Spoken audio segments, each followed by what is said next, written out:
ಒಮ್ಮೊಮ್ಮೆ ನಾವು ನಮ್ಮ ಹೆತ್ತ ಮಕ್ಕಳಿಗಿಂತಲೂ ನಾವು ನೆಟ್ಟ ಗಿಡಗಳನ್ನ, ಪ್ರಾಣಿ ಪಕ್ಷಿಗಳನ್ನ ಪ್ರೀತಿಸ್ತೇವೆ ಅಲ್ವಾ?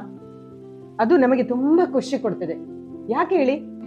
ಯಾಕೆಂದ್ರೆ ಹಂತದಲ್ಲಿ ನಮ್ಮ ಮಕ್ಕಳು ನಮ್ಮಿಂದ ದೂರ ಆಗ್ಬಹುದು, ಅವರ ಎಜುಕೇಶನ್ ಅಥವಾ ಜಾಬ್ ಅಂತ ಹೇಳಿ ದೂರ ಹೋಗ್ತಾರೆ. ಅದು ನಾವು ನೆಟ್ಟ ಗಿಡ ಇದೆಯಲ್ಲ, ಅದು ನಮ್ಮಿಂದ ದೂರ ಹೋಗಲ್ಲ ಅಲ್ವಾ?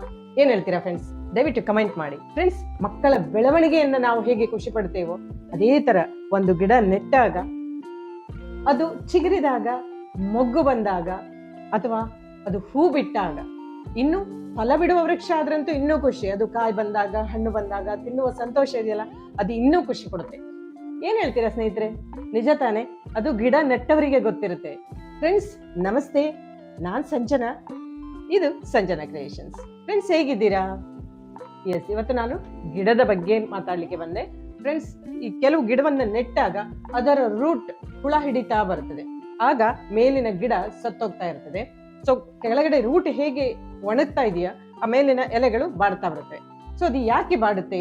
ಬಾಡದೆ ಇರುವ ಹಾಗೆ ನಾವು ಏನು ಮಾಡಬಹುದು? ರೂಟ್ ಅನ್ನ ಅಂದ್ರೆ ಬೇರನ್ನ ಬಾಡದೆ ಇರುವಾಗ ಅಥವಾ ಹುಳ ಹಿಡಿದೇ ಇರುವ ಹಾಗೆ ಯಾವ ರೀತಿಯ ಮಣ್ಣಿನ ಜೊತೆಗೆ ಏನೆಲ್ಲ ಮಿಕ್ಸ್ ಮಾಡಿ ಹಾಕ್ಬೋದು ಅನ್ನೋದನ್ನ ನಾನು ಈ ವಿಡಿಯೋದಲ್ಲಿ ನಿಮ್ಗೆ ತೋರಿಸ್ತಾ ಇದ್ದೀನಿ. ಫ್ರೆಂಡ್ಸ್, ನನ್ನ ಗಾರ್ಡನ್ ಅಲ್ಲಿ ಬಿಟ್ಟ ಕೆಲವು ಹೂಗಳನ್ನ ನಿಮ್ಗೆ ತೋರಿಸ್ತಾ ಇದ್ದೀನಿ. ಬನ್ನಿ ಹೋಗೋಣ.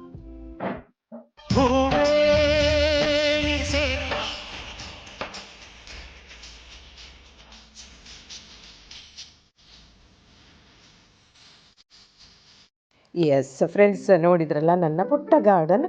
ಹಾಗೆ ನಾನೇನು ದೊಡ್ಡ ಗಾರ್ಡನರ್ ಅಲ್ಲ, ಹಾಗಂತ ನನಗೂ ದೊಡ್ಡದಾದ ಜಾಗವೂ ಕೂಡ ಇಲ್ಲ. ನನಗೆ ಫ್ಲ್ಯಾಟಲ್ಲಿರೋದು ಸ್ವಲ್ಪ ಇರೋ ಜಾಗದಲ್ಲಿ ಒಂದಿಷ್ಟು ಹೈಬಿಸ್ಕಸ್ ಗಿಡಗಳನ್ನು ಹಾಕಿದೆ. ಬನ್ನಿ, ಈಗ ನಾನು ಅದಕ್ಕೆ ಹಾಕುವಂಥ ಗೊಬ್ಬರ, ಅಂದರೆ ನಾನು ಸಾವಯವ ಗೊಬ್ಬರ ಮಾಡೋದನ್ನು ಕೂಡ ಒಮ್ಮೆ ತೋರಿಸಿದ್ದೆ. ಬಟ್ ಈಗ ನೋಡಿ, ಮಣ್ಣಿನ ಜೊತೆಗೆ ಹೇಗೆ ಮಿಕ್ಸ್ ಮಾಡಿ, ಕೇವಲ ಮಣ್ಣು ಒಂದೇ ಅಲ್ಲ ಅಥವಾ ಗೊಬ್ಬರ ಒಂದೇ ಅಲ್ಲ, ಅದ್ರ ಜೊತೆಗೆ ಹೇಗೆ ಮಿಕ್ಸ್ ಮಾಡಿ ಹಾಕಬೇಕು ಅನ್ನೋದನ್ನು ತೋರಿಸ್ತಾ ಇದ್ದೀನಿ. ಫ್ರೆಂಡ್ಸ್, ಗಿಡ ನೆಡೋದು ಮುಖ್ಯ ಅಲ್ಲ, ಅದನ್ನು ಕಾಪಾಡಿಕೊಳ್ಳೋದು ಕೂಡ ಬಹಳ ಮುಖ್ಯ ಆಗುತ್ತೆ. ನನಗೆ ಒಂದು ದಿನ ಗಿಡಕ್ಕೆ ನೀರು ಹಾಕಲಿಲ್ಲ, ನಾನು ಒಂದು ದಿನ ಊಟ ಬಿಡ್ಬೋದು, ಆದರೆ ಒಂದು ದಿನ ಗಿಡಕ್ಕೆ ನೀರು ಹಾಕೋದನ್ನು ತಪ್ಪಿಸೋದಿಲ್ಲ ಸ್ನೇಹಿತರೆ. ಸೊ ಈಗ ಮಣ್ಣನ್ನು ಎಷ್ಟು ಹಾಕಿದ್ದೀರಾ, ಗೊಬ್ಬರವನ್ನು ಅಷ್ಟೇ ಹಾಕ್ಕೊಳ್ಳಿ. ಇದು ಮೀನು ಈಗ ಹಾಕ್ತಾ ಇರೋದು ಬೂದಿ ಅಂತ ಕರಿತೀವಿ. ಇದು ಮಣ್ಣು, ಕಟ್ಟಿಗೆ ಒಲೆಯಲ್ಲಿದ್ದವರಿಗೆ ಬೂದಿ ಅಂತ ಕರೀತಾರೆ. ಜಾಸ್ತಿ ಹಾಕ್ಬಾರ್ದು ಸ್ನೇಹಿತರೆ, 2 ಗಂಟೆ, ಯಾಕೆಂದ್ರೆ ಅದು ಗಿಡಕ್ಕೆ ಹಾನಿ ಆಗ್ತದೆ. ಇಲ್ಲಿ ಮಣ್ಣು ಎಷ್ಟು ತಗೊಳ್ತಿರೋ ಗೊಬ್ಬರವು ಕೂಡ ಸ್ವಲ್ಪ ಪ್ರಮಾಣದ ಕಡಿಮೆ. ಹಾಗೆ ಈ ಬೂದಿ ಒಂದು 10% ಅಷ್ಟು ಮಾತ್ರ, ಮಣ್ಣಿನ 10% ಹಾಕಬೇಕು. ಅದಕ್ಕೆ ಸರಿ ಮಿಕ್ಸ್ ಮಾಡಬೇಕು ಸ್ನೇಹಿತರೆ. ಪಾಟಿಗೆ ಹಾಕುವಾಗ ಮೇಲಿನಿಂದ ಹಾಕಬಾರ್ದು. ಸೊ ಸ್ವಲ್ಪ ಮಣ್ಣನ್ನು ಲೂಸ್ ಮಾಡ್ಕೊಳ್ಳಿ, ಅಂದರೆ ಪಾಟಿನ ಮಣ್ಣನ್ನು ಸ್ವಲ್ಪ ಸೈಡ್ ಮಾಡ್ಕೊಳ್ಳಿ. ಸ್ವಲ್ಪ ಬುಡವನ್ನು ಬಿಡಿಸ್ಕೊಳ್ಬೇಕು. ಕೆಲವೊಂದು ಏನು ಮಾಡಬೇಕು ಅಂತ ಹೇಳಿದರೆ, ಕೆಳಗೆ ಮಣ್ಣು ಕೊಡಬೇಕಾಗುತ್ತೆ, ಕೆಲವೊಂದು ಗಿಡಗಳಿಗೆ ಮೇಲಿಂದ ಮಣ್ಣನ್ನು ಕೊಡಬೇಕಾಗುತ್ತೆ.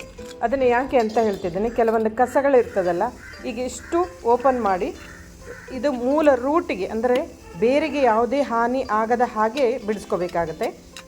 ಅದನ್ನು ಬಿಡಿಸ್ಕೊಂಬಿಟ್ಟು ಸ್ವಲ್ಪ ಮಣ್ಣನ್ನು ಲೂಸ್ ಮಾಡಿ ಈಗ ಹೊಸ ಮಣ್ಣನ್ನು ಕೊಡಬೇಕು. ಈಗ ಮಣ್ಣು, ಗೊಬ್ಬರ ಮತ್ತು ಈಗ ಬೂದಿಯನ್ನು ಮಿಕ್ಸ್ ಮಾಡಿದ್ವಲ್ಲ, ಇದ್ರ ಜೊತೆಗೆ ಸ್ವಲ್ಪ ಮರಳನ್ನು ಮಿಕ್ಸ್ ಮಾಡಿದರೆ ಬಹಳ ಒಳ್ಳೆಯದು ಸ್ನೇಹಿತರೆ. ನನಗೆ ಮರಳು ಇರಲಿಲ್ಲ. ಸೊ ಮರಳು ಯಾಕೆ ಅಂದರೆ ಈ ಬುಡ ಗಟ್ಟಿ ಆಗೋಲ್ಲ, ಇಲ್ಲಾಂದರೆ ಬರೀ ಮಣ್ಣು ಒಂದು ಹಾಕಿದರೆ ಬುಡ ಗಟ್ಟಿ ಆಗಿಬಿಡುತ್ತೆ. ಸೊ ಮಣ್ಣು, ಗೊಬ್ಬರ, ಮರಳು ಮತ್ತು ಸ್ವಲ್ಪ ಬೂದಿ ಈಗ ಹಾಕಿ ಬುಡಕ್ಕೆ ನೋಡಿ, ಹೀಗೆ ಬಿಡಿಸಿಕೊಂಡ ಬುಡಕ್ಕೆ ಹಾಕೋದ್ರಿಂದ ನೇರವಾಗಿ ಅದರ ಬೇರಿಗೆ ಈ ಹಾಕಿರುವಂಥ ಗೊಬ್ಬರ ರೀಚ್ ಆಗ್ತದೆ. ಆಗ ಗಿಡಗಳು ಬಹಳ ಬೇಗ ಚಿಗುರಿ ಬರುತ್ತವೆ. ನೋಡಿ, ಈಗ ನಾನು ಈ ಪಾಟಲ್ಲಿ ಮಣ್ಣನ್ನು ಓಪನ್ ಮಾಡಲಿಲ್ಲ. ನಾನು ಇದು ಮಣ್ಣು ಸ್ವಲ್ಪ ಕೆಳಗೆ ಇದೆ, ಪಾಟಿನ ಮೇಲೆ ಬರಲಿಲ್ಲ. ಸೊ ಏನು ಮಾಡಿದ್ದೀನಿ, ಕಸವನ್ನೆಲ್ಲ ಹಾಕಿದ್ದೆ ನಾನು ಕೆಲವೊಂದು ಡೈರೆಕ್ಟಾಗಿ. ಸೊ ಈಗ ಅದರ ಮೇಲಿಂದನೇ ನಾವು ಹೀಗೆ ಹಾಕೋದ್ರಿಂದ ಈ ಎಲ್ಲ ಕಸಗಳು ಪುನಃ ಕೊಳಿಲಿಕ್ಕೆ ಶುರುವಾಗ್ತದೆ, ಗೊಬ್ಬರ ತಾನೇ ಅಲ್ಲಿ ಮುಟ್ತದೆ. ಬಟ್ ಕೆಲವೊಂದು ಗಿಡಗಳಿಗೆ ಡೈರೆಕ್ಟ್ ಹೋಗೋಲ್ಲ, ನಾವು ಓಪನ್ ಮಾಡಿ ಕೊಡಬೇಕಾಗ್ತದೆ. ಸ್ವಲ್ಪ ಮಣ್ಣನ್ನು ಕೆದಕಿ, ಮಣ್ಣನ್ನು ಲೂಸ್ ಮಾಡಿ ಬುಡವನ್ನು ಬಿಡಿಸಿ ಕೊಡಬೇಕಾಗ್ತದೆ. ಅದೇ ಥರದಲ್ಲಿ ಗಿಡಕ್ಕೆ ಯಾವುದೇ ಹಾನಿ ಆಗದ ಹಾಗೆ ನೋಡ್ಕೊಳ್ಳಿ. ನೋಡಿ, ಇದಕ್ಕೆ ನಾನು ಡೈರೆಕ್ಟ್ ಹಾಕಿದ್ದೇನೆ, ಯಾವುದೇ ರೀತಿಯ ಓಪನ್ ಮಾಡಲಿಲ್ಲ, ಮಣ್ಣನ್ನು ಕೆದಕಲಿ. ಹಾಗೆ ಹೊಸ ಗಿಡವನ್ನು ನೆಡುವಾಗಲೂ ಕೂಡ, ಹೊಸ ಗಿಡವನ್ನು ನೆಡ್ಕೊಳ್ಳಿ, ಮಣ್ಣನ್ನು ಸ್ವಲ್ಪ ಓಪನ್ ಮಾಡ್ಕೊಳ್ಳಿ. ಇದ್ರ ಜೊತೆಗೆ ಡೈರೆಕ್ಟ್ ಮರಳನ್ನು ಸ್ವಲ್ಪ ಡೈರೆಕ್ಟ್ ಇದ್ದರೆ ಹಾಕ್ಕೊಳ್ಬೇಕು, ಯಾಕಂದರೆ ಬುಡ ಗಟ್ಟಿ ಆಗೋಲ್ಲ. ಇಲ್ಲಾಂದರೆ ಬುಡ ಮಣ್ಣಿನ ತಳಭಾಗ ಫುಲ್ ಗಟ್ಟಿ ಆಗಿಬಿಡುತ್ತೆ. ಈಗ ಹೊಸ ಮಣ್ಣನ್ನು ಸೇರಿಸಿದ್ದೀನಿ, ಸೊ ನೆಡ್ಬೋದು. ಈಗ ಇದರ ಮೇಲಿಂದ ಕೂಡ ಮರಳನ್ನು ಹಾಕ್ಬೋದು. ಇನ್ನೆರಡು ದಿನ ಬಿಟ್ಟು ನಾನು ಮರಳನ್ನು ಹಾಕ್ತೇನೆ, ಸ್ಯಾಂಡನ್ನು ಹಾಕ್ತೇನೆ. ಸೊ ಇಷ್ಟು ಮಾಡಿದರೆ ಗಿಡ ಒಳ್ಳೆ ರೀತಿಯಲ್ಲಿ ಬೆಳವಣಿಗೆ ಕಾಣ್ತದೆ, ಮೊಗ್ಗು ಬರ್ತದೆ, ಗಿಡ ಚಿಗುರು ಬರ್ತದೆ. ನೋಡಿ ಚಂದದಲ್ಲಿ ಬಂದಿರ್ತದೆ. ಓಕೆನಾ? ಸೊ ನಾವು ಗಿಡಕ್ಕೆ ಎಷ್ಟು ಕಾಳಜಿಯಿಂದ ಮಾಡ್ತೀವೋ ಅಷ್ಟು ಪ್ರೀತಿಯಿಂದ ಹೂವು ನಮಗೆ ಸಿಗ್ತದೆ, ಯಾವುದೇ ಗಿಡ ಇರ್ಬೋದು. ಫ್ರೆಂಡ್ಸ್, ಈಗ ಕಾಂಪೋಸ್ಟ್ ಗೊಬ್ಬರ ಹೇಗೆ ಮಾಡೋದು ಅಂತನ್ನು ತೋರಿಸ್ಕೊಡ್ತಾ ಇದ್ದೀನಿ, ಬನ್ನಿ. ಮನೆಯಲ್ಲೇ ಸಾವಯವ ಗೊಬ್ಬರ ಮಾಡೋದು. ಫ್ರೆಂಡ್ಸ್, ಯಾವುದೇ ಒಂದು ಟಬ್ ತೊಗೋಬೋದು, ಕೆಳಗಡೆ ಹೋಲ್ ಇರಲಿ, ಹೋಲ್ ಮಾಡ್ಕೊಳ್ಳಿ. ಹೋಲ್ ಇಲ್ಲ ಹೇಳಿ ಆದರೆ ಫಸ್ಟ್ ಒಂದು ಬೇಸ್ ಯಾವುದೇ ಮಣ್ಣನ್ನು ಒಂದಿಷ್ಟು ಹಾಕಿ, ಮಣ್ಣು ಹಾಕಿದ ಮೇಲೆ ಸೊಪ್ಪುಗಳನ್ನು ಹಾಕ್ಬೋದು ಅಥವಾ ಏನೇ ಕಸವನ್ನು ಹಾಕ್ಬೋದು. ಈಗ ನಮ್ಮಲ್ಲಿ ಬೆಳೆಯುವಂಥ ಹೂವು ಇದೆಯಲ್ಲ, ಮರುದಿನ ಅದು ದೇವರಿಗೆ ಹಾಕಿದ ಮೇಲೆ ಪ್ರಸಾದ ಆಗುತ್ತೆ, ಅದನ್ನೇ ಪುನಃ ಹಾಕ್ಬೋದು. ಕೆರೆಯ ನೀರನ್ನು ಕೆರೆಗೆ ಚೆಲ್ಲಿ ಅನ್ನೋ ಹಾಗೆ. ಸೊ ತರಕಾರಿ ಸಿಪ್ಪೆಗಳು, ಆಮೇಲೆ ಪೇಪರ್, ವೇಸ್ಟ್ ಪೇಪರ್ ಕೂಡ ಇಡಿದು ಹಾಕಬೇಡಿ, ಅದನ್ನು ಕಟ್ ಮಾಡಿ ಹಾಕಿ.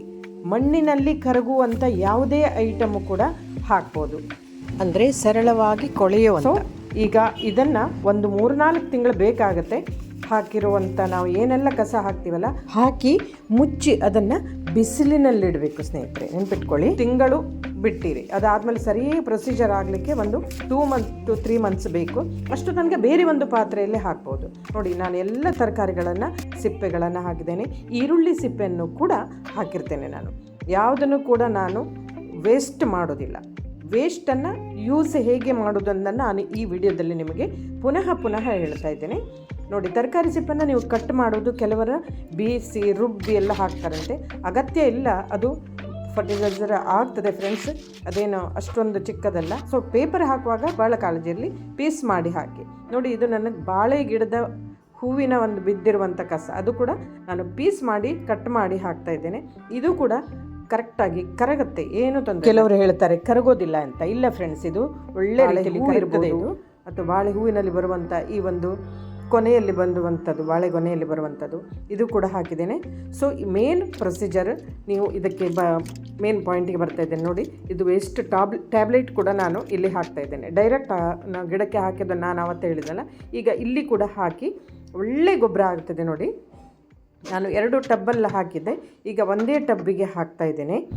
ಸೊ ಕೆಳಗಡೆ ಹೋಲ್ ಇರಲಿ, ನೆನಪಿಟ್ಕೊಳ್ಳಿ, ಕೆಳಗಡೆ ಹೋಲ್, ಅಲ್ಲಿ ಯಾವುದೇ ನೀರು ನಿಲ್ಲಬಾರ್ದು ಫ್ರೆಂಡ್ಸ್. ಈಗ ಪುನಃ ಒಂದು ಲೇಯರಷ್ಟು ಮಣ್ಣು ಹಾಕಿ, ಪುನಃ ಒಂದು ಲೇಯರಷ್ಟು ಮಣ್ಣು ಹಾಕಿದ ಮೇಲೆ ಪುನಃ ಮೇನ್ ಪಾಯಿಂಟ್ ಇಲ್ಲಿ, ನಿಮ್ಮಲ್ಲಿ ಹುಳಿ ಮಜ್ಜಿಗೆ ಇದ್ದರೆ, ಮಜ್ಜಿಗೆ ಅಥವಾ ಮೊಸರು, ಹಾಳಾದ ಮೊಸರು ಇದ್ದರೆ ಕೂಡ ಒಂದು 3-4 ಚಮಚದಷ್ಟು ಹಾಕಿ. ಇದು ಒಳ್ಳೆ ಗೊಬ್ಬರ ಆಗಲಿಕ್ಕೆ ಕಾರಣ ಆಗುತ್ತೆ. ಎಲ್ಲ ಹುಳುಗಳು ಇದನ್ನು ತಿಂದು ಒಳ್ಳೆ ಕಪ್ಪಾದ ಗೊಬ್ಬರ ಆಗುತ್ತೆ.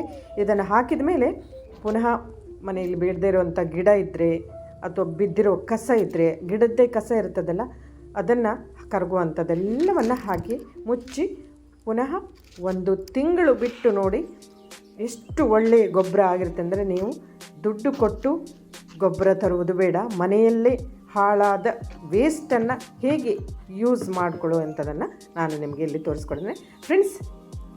ನೋಡಿದ್ರಲ್ಲ, ಇದನ್ನು ಒಂದು 15 ದಿನ ಅಥವಾ 1 ತಿಂಗಳಾದಮೇಲೆ ಊಟ ಮಾಡಬೇಕು. ಹೀಗೆ ತಪ್ಪ ಊಟ ಮಾಡಿ ಈ ಕಡೆ ಈ ಬಾಕ್ಸಿಗೆ ಬರಬೇಕು. ಆಗ ನಿಮಗೆ ಎಲ್ಲವೂ ಮೇಲಿದ್ದದ್ದು ಕೆಳಗೆ ಹೋಗಿರುತ್ತದೆ, ಕೆಳಗೆ ಇದ್ದದ್ದು ಮೇಲೆ ಬಂದಿರುತ್ತದೆ. ಆಗ ಗೊಬ್ಬರ ಕರೆಕ್ಟಾಗಿ ಆಗ್ತದೆ. ಸೊ 3 months ಗ್ಯಾಪ್ ಬಿಡಿ. ಓಕೆನಾ ಫ್ರೆಂಡ್ಸ್? ಈಗ ಇಷ್ಟೊಂದು ವಿಷಯಗಳನ್ನು ತಿಳ್ಕೊಂಡ್ರಿ ಫ್ರೆಂಡ್ಸ್. ಕಂಪೋಸ್ಟ್ ಗೊಬ್ಬರವನ್ನು ಹೇಗೆ ಮಾಡೋದು, ಮತ್ತು ಮನೆಯಲ್ಲಿ ಕಿಚನ್ನಲ್ಲಿ ಇರುವಂಥ ವೇಸ್ಟ್ ಐಟಮನ್ನು ಬಳಸಿ ಒಂದು ಅತ್ಯುತ್ತಮವಾದ ಸಾವಯವ ಗೊಬ್ಬರವನ್ನು ಹೇಗೆ ಮಾಡೋದು ಅನ್ನೋದನ್ನು ತಿಳ್ಕೊಂಡಲ್ಲ. ಸೊ ಮನೆಯಲ್ಲಿ ಒಂದು 4 ಗಿಡ ಎಲ್ಲರ ಮನೆಯಲ್ಲೂ ಇರ್ತದೆ, ಟೆರೆಸ್ ಗಾರ್ಡನ್ ಅಷ್ಟೇ ಅಲ್ಲ, ಮನೆ ಒಳಗೂ ಕೂಡ ಗಿಡ ಇದ್ದಿರ್ತದೆ.